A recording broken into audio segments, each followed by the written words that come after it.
இன்றைக்கி ஒரு stitching tips என்ன அப்படின்னு பார்த்தீங்கன்னா, பாருங்கள், கத்திரிக்கோல் ரொம்ப நாளாக யூஸ் பண்ணிகிட்டே இருந்தீங்கன்னா இந்த இடத்துக்கிட்ட துரு இருக்கும். பாருங்கள், இந்த இடத்துலையுமே துரு இருக்கும் உங்களுக்கு, ஆனால் அது சரியாக கண்ணுக்கு தெரியாது. பாருங்கள், இந்த இடத்துல துரு இருக்குது பார்த்தீங்களா? இதை எப்படி இப்போ க்ளீன் பண்ணிவிட்டு எப்படி ஷார்ப்பாக கட் பண்ணுறது அப்படின்னு பார்க்கலாம்.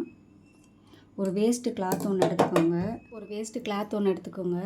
இந்த மாதிரி ஒரு லைட் கிளாத் எடுத்துக்கலாம். அதில் உங்கள்கிட்ட மிஷின் ஆயில் இருந்தால் மிஷின் ஆயில் யூஸ் பண்ணிக்கோங்க. அப்படி இல்லைன்னா கோகோனட் ஆயில் இருக்கும்ல, தேங்காய் எண்ணெய், அதை யூஸ் பண்ணிக்கோங்க. பாருங்கள், கொஞ்சம் கிளாத்தில் எடுத்துக்கோங்க. இந்த மாதிரி நல்லா ஆயில் வந்து இந்த துருவில் படுற மாதிரி நல்லா தொடச்சி எடுத்துடலாம். பாருங்கள்,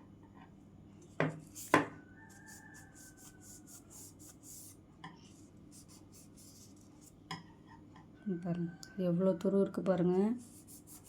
நம்ம கண்ணுக்கு தெரியாது. உங்களுக்கு வந்து ஷார்ப்பு வந்து இல்லாமல் போயிடும். கத்திரிக்கோல் இந்த மாதிரி இருந்தால் வெட்டுறதுக்கும் கொஞ்சம் கஷ்டமாயிரும். கத்திரிக்கோல் நல்லா தான் இருக்கும், துரு இருக்கிறதுனால உங்களுக்கு ரொம்ப ரஃப்பாக இருக்க மாதிரி இருக்கும். கத்திரிக்கோல் பிடிக்கிறதுக்கு ஈஸியாக வெட்ட முடியாது. அதே மாதிரி 2 பக்கமுமே எடுத்துக்கலாம்.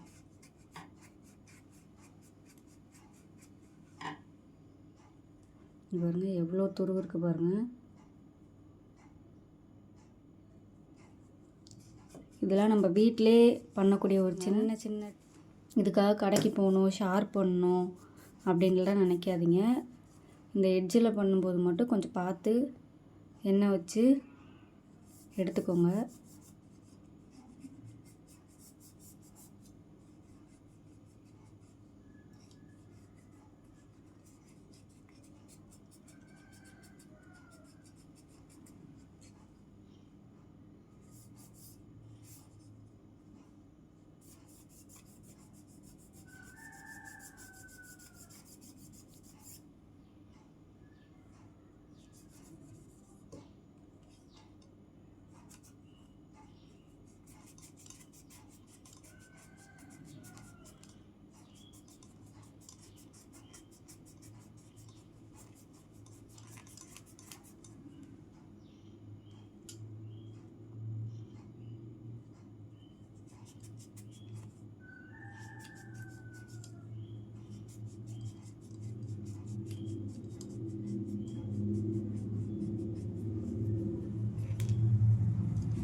இப்போ நல்லா எண்ணெய் வச்சு தேய்ச்சி எடுத்துட்டோம். இப்போது ட்ரையான ஒரு கிளாத்து, இப்போ இந்த கிளாத்தில் எல்லாம் ஆயில் ஆயிடுச்சு. இப்போ ஆயில் இல்லாத ஒரு துணி எடுத்து நல்லா தொடச்சி எடுத்துருவோம். பாருங்கள் எவ்வளோ துரு இருக்குது பார்த்தீங்களா? நம்ம பார்க்குறதுக்கு வந்து க்ளீனாக இருக்க மாதிரி தான் இருக்கும். இங்கே பாருங்கள், உங்களுக்கு அதனால தான் லைட் கலர் கிளாத்தில் நான் தேய்ச்சி காட்டினேன். பாருங்கள் எவ்வளோ துரு, பாருங்கள் எவ்வளோ அழுக்கு பாருங்கள். நல்லா ப்ரௌன் கலரில் இருக்குது பார்த்தீங்களா துணி? பாருங்கள்,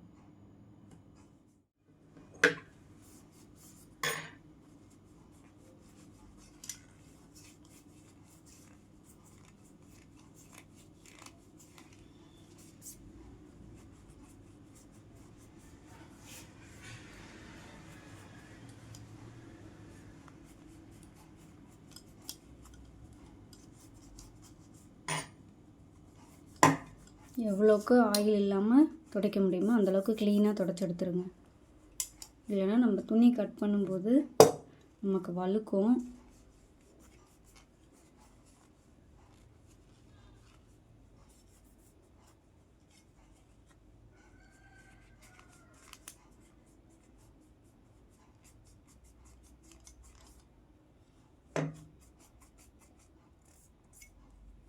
பார்த்தீங்களா?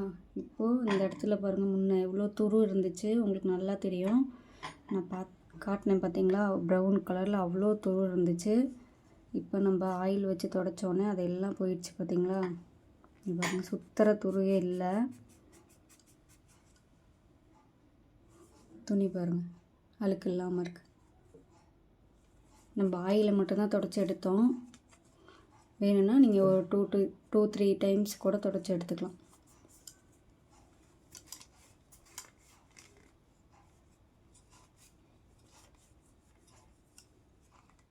ஷார்ப் பண்ணலாம் அப்படின்னு பார்க்கலாம். இந்த மாதிரி துணி எடுத்துக்கோங்க.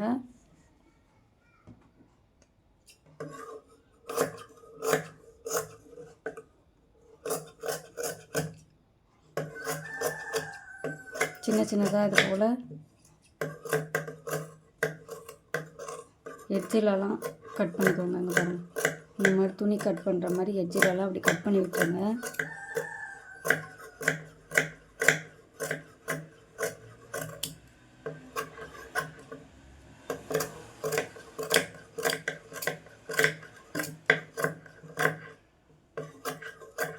அப்படி இல்லைன்னா உங்கள்கிட்ட சில்வர் ஃபாயில் இருந்தால் கூட அதை நம்ம கட் பண்ணலாம். சில்வர் ஃபாயில் பேப்பரில் கட் பண்ணிங்கன்னா உங்களுக்கு இன்னும் நல்லா ஷார்ப் ஆகும்.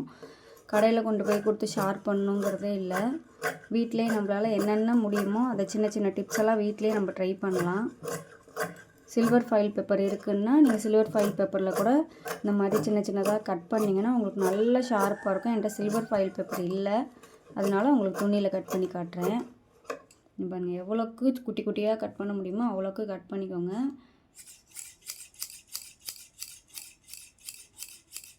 இந்த மாதிரி 2 கையிலே பிடிச்சி வேணால் பண்ணிங்க, இந்த மாதிரி பண்ணிங்க அப்படின்னா கொஞ்சம் ஷார்ப்பாகும் உங்களுக்கு கத்திரிக்கோல்.